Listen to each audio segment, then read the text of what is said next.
Doctor Madhukar and Monika. నాది M pharmacy PhD completed అండి. Last 16 సంవత్సరాల నుంచి ఒక ఫార్మసీ కాలేజ్లో పనిచేస్తా ఉన్నాను.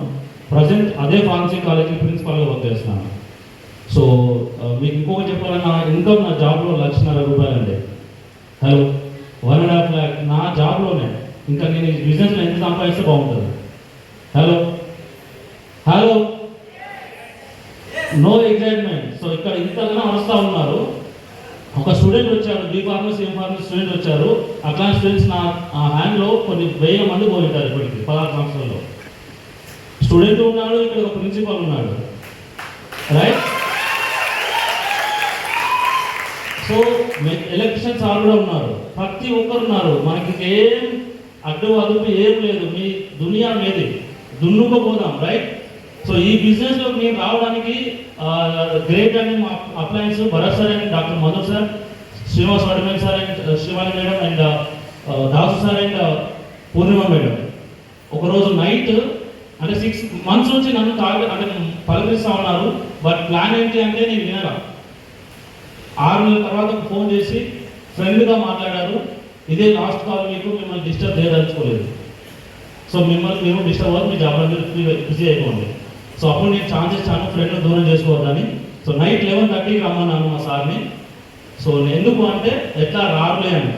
బట్ వచ్చారు 11:30కి. ఎట్లా వచ్చారు అంటే అప్రాక్సిమేట్లీ నేను అనుకుంటాను ఒక నార్మల్ కానిస్టేబుల్ మా దాస్ సార్ ఎట్లా వస్తారు, ఒక బైక్ మీద వస్తారేమో అనుకున్నాను. బట్ మా ఇంటికి బెంచ్ కార్, 86 లక్షల బెంచ్ కార్ వచ్చారు, రైట్? సో ఆలోచించండి, నా ఫ్యూజ్ ఎగిరిపోయింది అక్కడ. మీ ఫ్యూజ్లు ఉన్నాయో నాకు తెలియదు, నా ఫ్యూజ్ అయితే ఎగిరిపోయింది, రైట్? నేను అప్పటి వరకు నేనే కింగ్ అనుకున్నాను, 1,00,000 వస్తుంది కింగ్ అని అనుకున్నాను. బట్ దాని తర్వాత తెలియదు డాష్ అని, రైట్? సో మీరు అర్థం చేసుకోండి క్లియర్గా. సార్ ఇన్కమ్ అప్పుడు అడిగాను నేను, సార్ మీరు ఎంత బాగా చెప్తున్నారు కదా, మీ ఇన్కమ్ ఎంత అంటే అప్పుడు నాకు చెప్పిన 1.5 years బ్యాక్ 16 లక్షలు, అక్షరాల 16 లక్షలు నెలకి. అక్కడ రెండో ఫీజు ఎగిరిపోయింది అది, రైట్? దాని తర్వాత సార్ మీరు నిజంగా వస్తున్నాయని మీ స్టేట్మెంట్ చూపించమని అడిగాను. బ్యాంక్ ఏమో బ్యాంక్ స్టేట్మెంట్ చూపించారు నాకు. ఎవ్రీ మంత్ 15, 16, 14 lakhs పడుతూనే ఉన్నాయి. ఫైనల్గా బ్యాంక్ బ్యాలెన్స్ ఎంత అంటే 46 లక్షలు.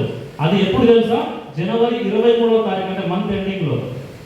మీకు అర్థమవుతుందంట, మన మంత్ ఎండింగ్లో మన జేబులో కాదు, మన బ్యాంకులో ఎంత ఉంటాయి? 1,00,000 కూడా ఉండవు, 10,000 కూడా ఉండవు, రూపాయి కూడా ఉండే పొజిషన్ లేదు. 1,50,000 వచ్చి నాకేం లేదు, నాకు తెలిసి మీ దగ్గర నాకు అడగండి, రైట్? సో అట్లాంటి మనిషి దగ్గర నా ప్లాన్ విని, సార్ ప్లాన్ విని నేను సార్ చేయబట్టుకోవాలా, ఇంకా జాబ్ పట్టుకొని వెళ్ళాలా? Hello, exactly. సో నేను 16 సంవత్సరాలు చేస్తే నాకు ఏమొచ్చింది అంటే జీతం మాత్రమే వచ్చింది. కానీ ఇక్కడ మా సారు మాధవి చేస్తూ ఉంటే ప్రజెంట్ మా ఇన్కమ్ 54,720 రూపాయలు. చెప్తున్నాను లేదా, జీవితం వస్తున్నాయి, భరోసాతో వచ్చాము. కళలు నెరవేరుతాయి కాదు, నెరవేరుతున్నాయి. మీకు అర్థమవుతుందా? సో ఇక్కడికి వచ్చిన తర్వాత నాకు ఆల్రెడీ కార్ ఉంది నా జాబ్ ద్వారా, అది ఈఎంఐలో ఉన్నాను.